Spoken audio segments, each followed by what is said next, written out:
welcome to the Energy Question with David Blackman. I'm your host, David Blackman, as most of you already know, and my special guest today is Michelle Manook, who is the CEO of FutureCoal, a global association that represents a big swath of the global coal industry. Michelle, how are you today?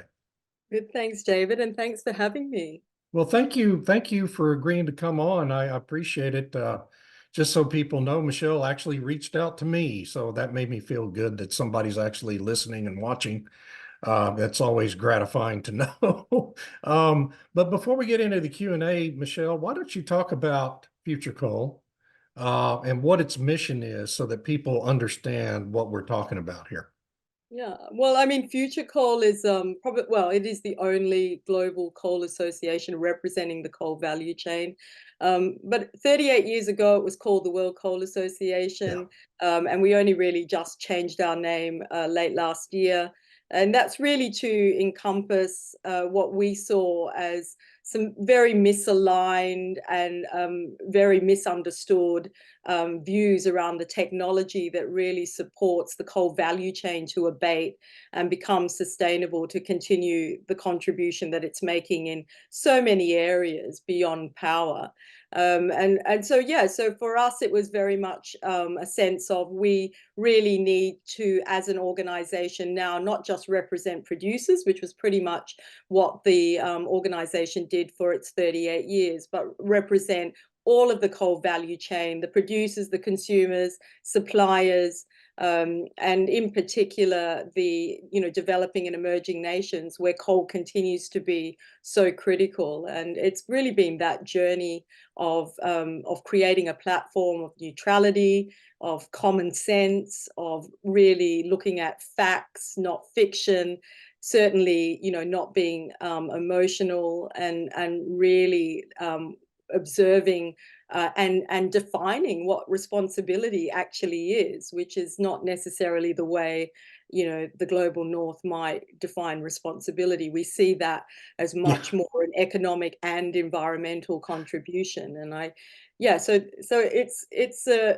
an incredible journey that we've been on since I've joined in 2019. But I think it's an important organization that's really evolving to be a think tank, and also and also a real voice for a lot of those emerging and developing nations as well.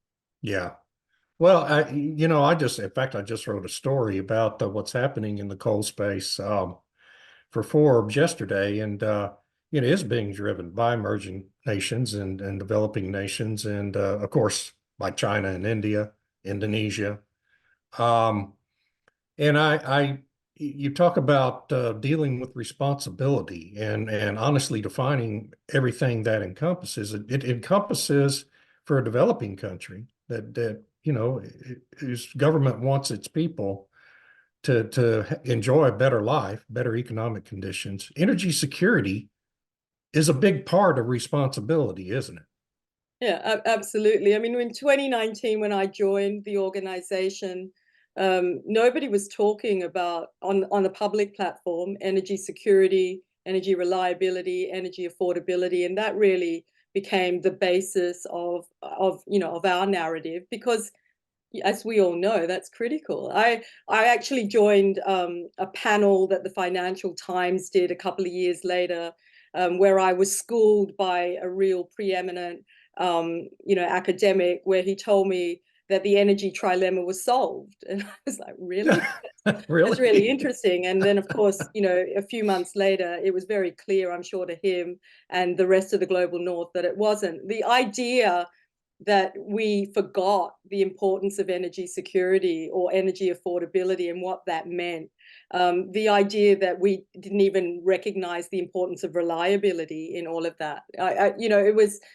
It was almost quite frightening, actually, to be involved in that conversation. Now, in the last 3 years, many, many more people are speaking up and out because of things that, events that have happened in the world, triggered at the start, by the pandemic. But really, I think every responsible government, every responsible investor, that should never have really left their mindset. That is just Right.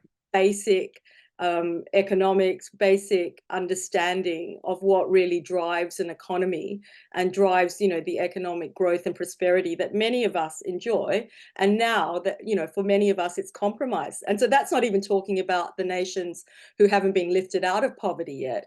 Just looking at those of us who have thought of ourselves as rich. Now energy poverty is a real thing for us to consider in those developed nations. Well, I'm worried it may be something to be considered in Germany and the UK before too much longer, too, the way things are going. I pay a lot of attention to every year to what happens at CERAWeek and the discussions that come out of that very important global energy conference that's held in Houston every year. And for the second year in a row, the speakers at CERAWeek, outside of the government officials who, came in and scolded everyone for not doing enough, the discussions for this is the second year in a row now where the executives and folks really in all phases of the energy space talked about the need to reassess what we're doing in the global space related to net zero and retiring thermal capacity around the world. You just got back from a trip and had a lot of discussions about all this, I'm sure. Are you sensing that is becoming a widespread line of thought that we really need to reassess what we're doing here? Yeah, I mean, David, I think you and I've discussed this. It's really a tale of two hemispheres in many Yeah, ways. It's the global north, the global south. My conversations from 2019 today, when it comes to the global south, they are firmly, focused on the importance of reliable energy, a diverse range of energies, affordable energy and energy security. I think they absolutely understand it. I think there was enormous concern and pressure. And we saw that through biased funding and all sorts of, other kind of strong arming that happened, over this period where, their opportunity to abate and in that abatement for particularly in coal, but abatement for coal is not just CCS, it's more than that. It's about efficiency gains, it's about waste management, right. it's about the general modernization, of that value chain. So while we were still arguing who is good and who is bad, they were actually looking at coal as, okay, well, how do we become self-reliant? This is pretty much, very much, I would say, quite driven by China and India. How do we become self-reliant? How do we look at this product, coal, as a multi-commodity product? How do we extract more value per ton from this? And by value, they meant economic and environmental. And I think that, that thinking has just developed and continues to develop while we're still arguing the merits of coal. And so from my perspective, it's really great to see that, leaders at CERA are actually starting to question the cost of the transition, which not many did really until I think McKinsey put Right. something out in early 22 that actually put a number on the table of, 9.2 trillion very early on a year. Very early on, we asked that question, who is going to pay for this transition? And I think you and I know who's going to pay for it. And then the Oh, of question is, course. well, can we afford that? And here lies, the very issue. So for India and China, I've just come back from China and a Mongolia roadshow. I've done, I'm due to be back in India later this year, but I did India a lot last year and early in the year. South Africa. The focus is very much about stabilizing the system, finding diverse and good baseload. Obviously, coal is really critical to a lot of those nations I've mentioned. Looking at what more they can do with the product, look at how they can develop the industries beyond combustion, and really with that key focus of self-resilience, energy security, just all front of mind. With that great recognition that, their people need their support. They don't have Right. the luxury of working out when I can turn on my washing machine and dishwasher. They just still need to get basic utilities and services to these people. And I think when you hear that kind of difference in the way we look at this energy transition, or whatever the words are, whatever the catchphrase is of the day, I think it puts it into that stark reality picture. This is a very different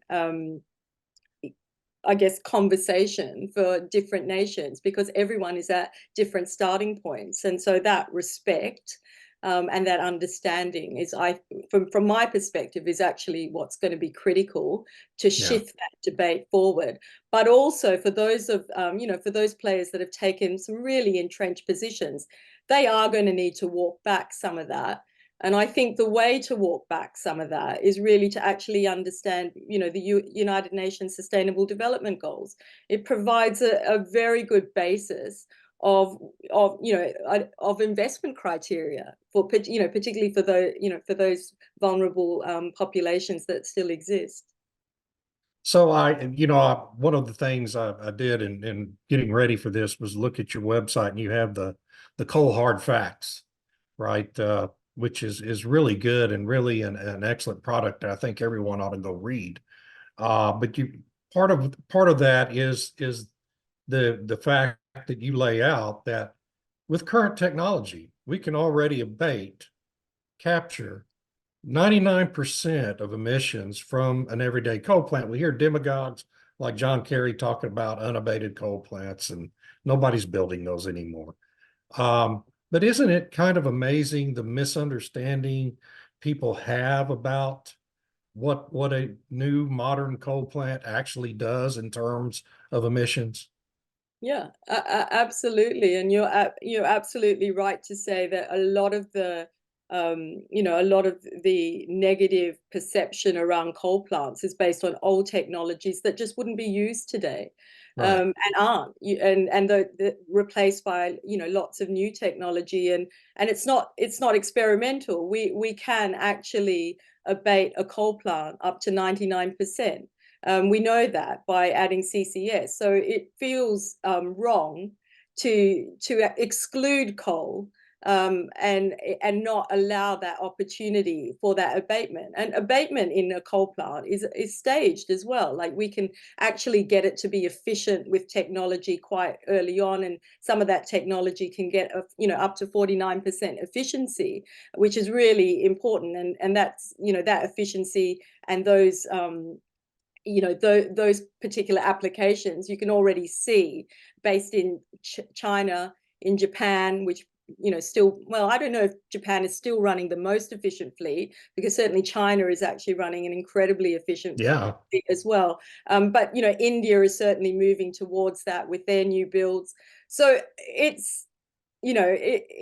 just goes to show that it's quite important to take that stage process. We know that we can eliminate the SOx, the NOx, the particulates. We know we've got technologies for that. All those things that really bothered people in terms of air pollution and the like, those exist. And then when we get all of these little, these segments in a row, then we are ready to really apply something like CCS, if that's what, CCUS, to really bring it up to that, up to 99%, technical. I mean, some people would argue with me and say, actually, Michelle, I think we can do 100 or we could do better.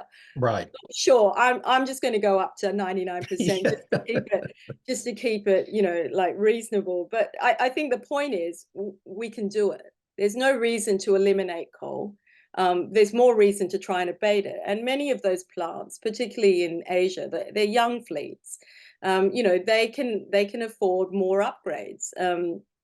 Why Right. are we not thinking about that? And why are we not allowing funding to flow on that? We know that they're not going to be retired soon. So isn't the responsible thing to do to allow funding to actually upgrade some of these plants? And if you go back to COP and those countries that were signatories to COP, a lot of those countries said coal is in my mix, my energy mix, and what I want to do is abate it with these different technologies. And I think we all know what's happened with funding and how funding's been applied and how Yeah. that particular request of nations has been ignored. And we've really just got into a whole wordsmithing about phasing in, phasing out, abated, unabated. I mean, it's a nonsense. We've lost good time.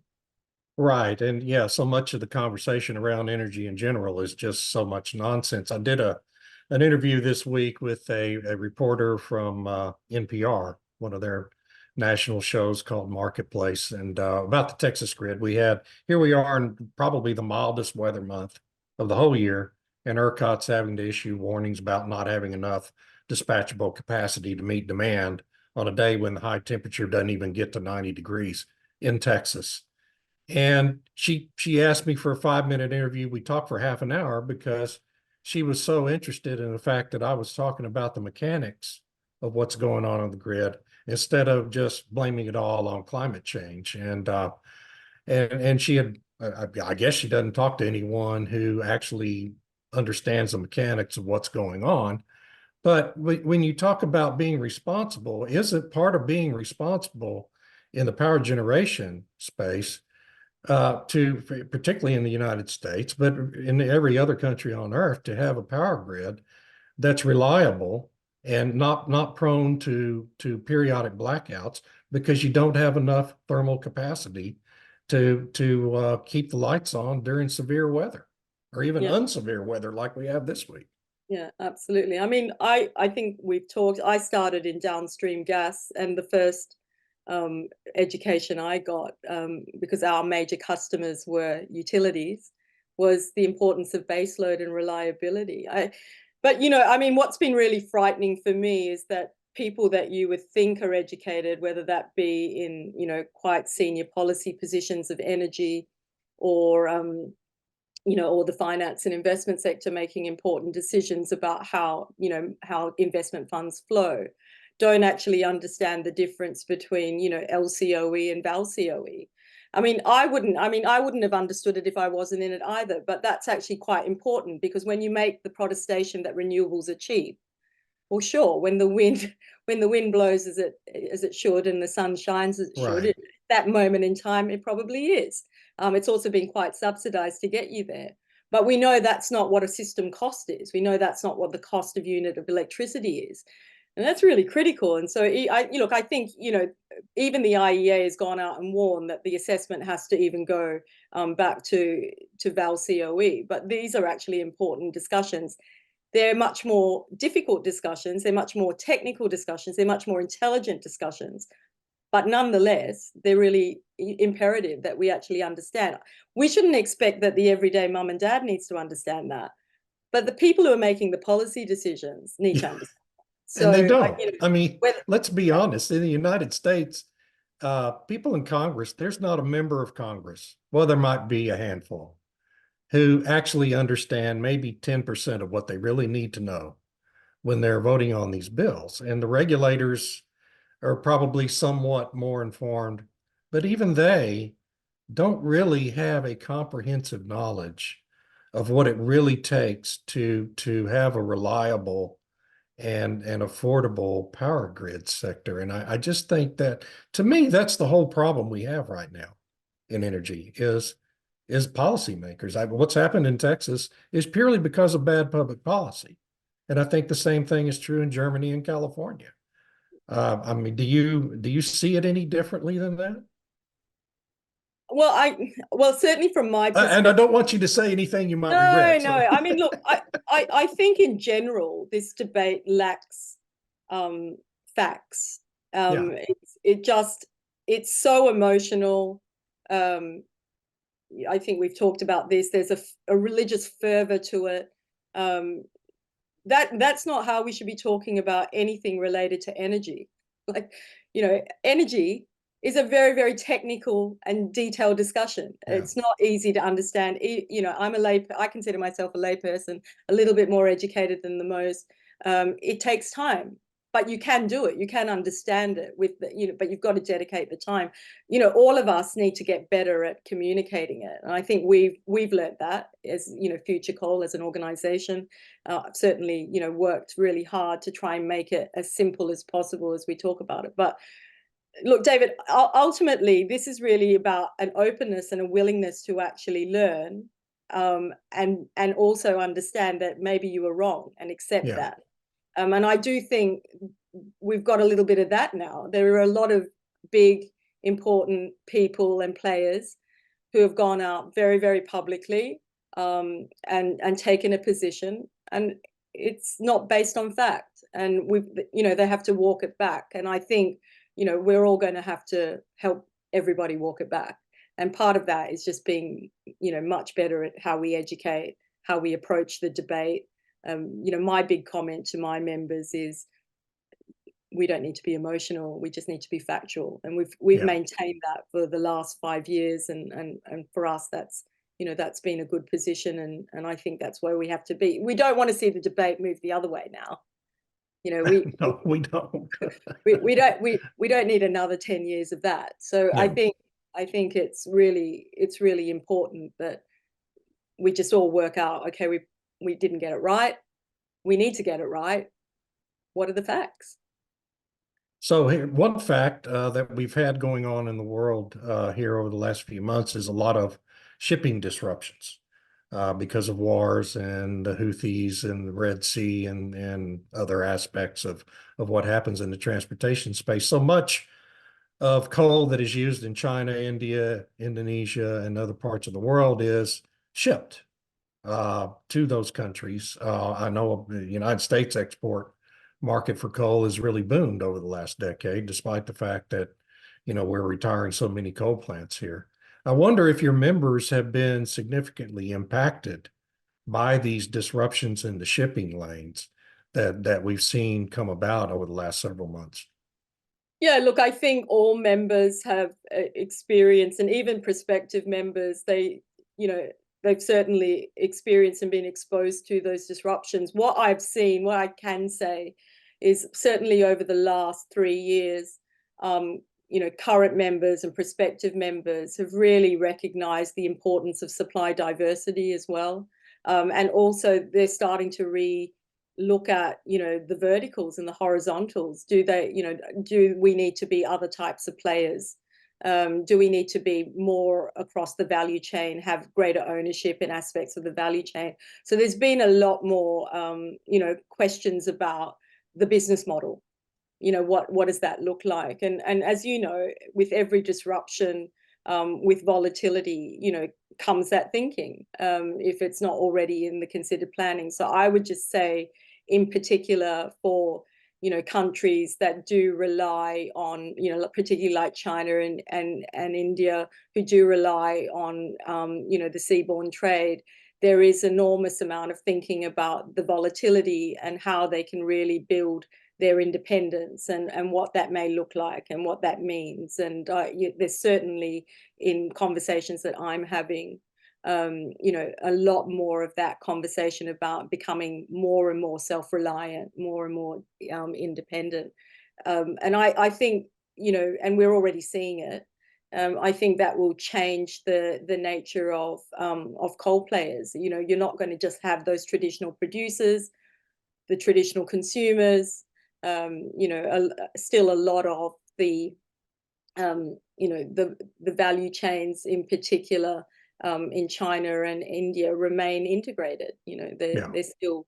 So I think we'll start to see quite a bit of structural change. But I also, just in that, and it's quite an interesting question, because it's actually throwing up a lot of the dynamics that are happening, particularly in coal, that I'm exposed to and I'm seeing, is that there is a recognition by the key players, and maybe that's the BRICS nations, but effectively those coal consuming and producing nations that need each other, that there's more opportunity to, and I'll just put this in inverted commas, joint venture. So it's bringing more of that oil and gas type mentality that you and I know about. We've come up with that. So it's bringing more of that, because obviously there are more risks to share, and it would be better if we could share it. But equally, there's enormous opportunity. So, why should we continue banging our heads against a brick wall? Why don't we work with each other and find the solutions and the workarounds? I'm seeing more of that. And certainly the FutureCoal platform has become, or is becoming, and for many players, the platform where we can actually work constructively, where all the players, I mean, they're joining on the basis that there's no denial of climate change and that they need to be responsible coal participants. So there's nothing there that's not transparent about their aspirations. But it's like, well, why don't we work with those players and find other funding sources, or work with each other in that joint venture way, to actually develop our aspirations, which often are shared. So I one of the, and along those same lines, the world, what is it, the Global Energy Monitor report that came out this month, one of the really interesting aspects of that to me, where coal's concerned, is that globally in 2023, total retirements amounted to 21.1 gigawatts. And I may be misstating this by some fraction of a percent, but that's actually less retirements than the United States alone had in 2015. I found that number to be really kind of compelling, and it didn't get a lot of attention in the report. Does that mean, do you think, that leaders around the world are kind of waking up to maybe the thought that maybe we have retired too much coal and lost too much of our baseload 24/7 generation capacity over the last I decade mean, or so? it's really, do you mean for the US or generally the global? Generally, Yeah. you meet with people from all over, all parts of the world. Yeah. I just wonder if globally you're seeing that. But I mean, certainly for a lot of Western Europe, you've seen already, like they've walked back some of their Yeah, retirement. Like, yeah, so you know that that's happening. I think the short answer is there is a dawning, because there's a reminder of the importance of baseload. And right. if you don't have that immediately, to replace, whether that, if that's nuclear, or if you can't get access to, an affordable gas source, or if you haven't built an LNG terminal yet, you're going to have to return to coal. Yeah. And I think, yeah, I think that is a dawning. That's it's, but for me, it's a return to the importance of baseload. Well, and so I will tell you, just from a personal standpoint, a great awakening of mine. I've always been an oil and gas guy. I spent my whole career in oil and gas.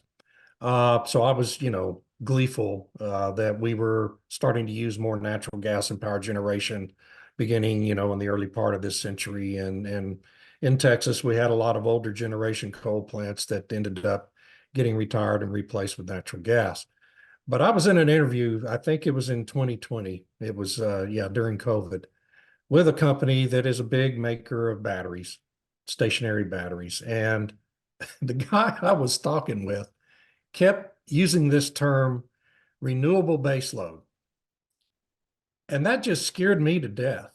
Um, is there any, I mean, with current technology, now maybe if you had a quantum leap in battery storage technology, maybe you could make the case that you can build renewable baseload. But I still think that's even then it would be specious. But is there any such thing today with current technology using solar and wind only that can become the equivalent to real baseload generation with coal or nuclear or natural gas, in your Well, I view? mean, not that I'm aware of that is cost effective. I mean, you Yeah, could build the equivalent baseload of wind and power, but you're going to be building in a lot of redundancy. So who's going to pay for that? right. You're So, I building two mean, separate that's grids. the Yeah, point, isn't it? Right. So I think we've just got to be really, really careful here, because that's why it's so important to talk about reliability and affordability when we talk about baseload. yeah. So And that's all part of being responsible, right? I mean, that all plays into that. yeah, I really feel like one of the important jobs that we all need to do is really challenge the notion and the definition of responsible.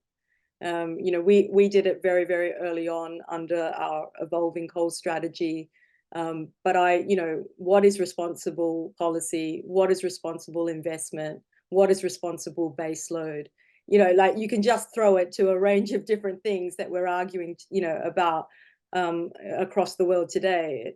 Yeah, let's have a real red hot go at defining responsibility in real terms. Yeah. Not this notion of what it could be.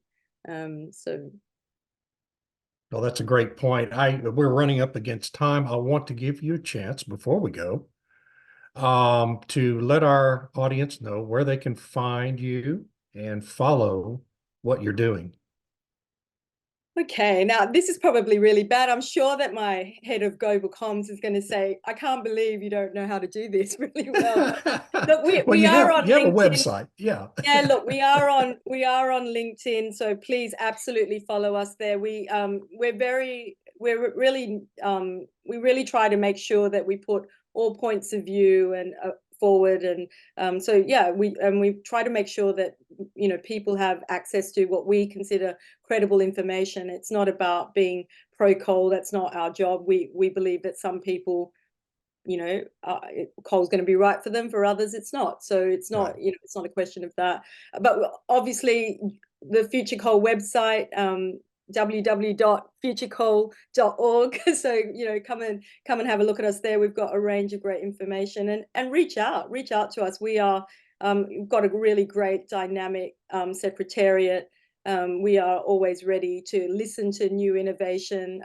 We really are trying to build our innovation network for coal. We want to hear about what you're doing. We've got a pretty good grasp at the moment, but we want to introduce and connect players. And if you're a coal player, and a coal player of significance, and you're not a member of FutureCoal, come and be one. Be on the platform, and let's support not just everybody's national interests, but let's support the global coal network and market. That's really critical to really ensuring that all of us, and more importantly our global community, really benefits. Michelle, I want to thank you. I can't thank you enough for doing this interview. This is very refreshing. Gives me a greater understanding of what's really happening out there. And I sure do appreciate your time. Oh, thanks, David. And I'm such a fan. Love I really love your content, and you're doing such a great job as well. It's and isn't it great that someone who's oil and gas and coal can be in actually the same podcast? So Yeah, it's well, kind of okay. So think we that's have a lot of common interests here, folks, and all correct. of you do too out there. Yeah, We absolutely. all have some real common interests here in making sure our energy grid is reliable and safe and affordable for everyone. Because higher energy costs are, as I say all the time, are a regressive tax that hit the poorest among us the hardest. And so it's incumbent on all of us to make sure our policymakers do the right thing in the energy space. With that, I'll quit preaching. Michelle, thank you so much. Thank you. And we'll see everybody again next time.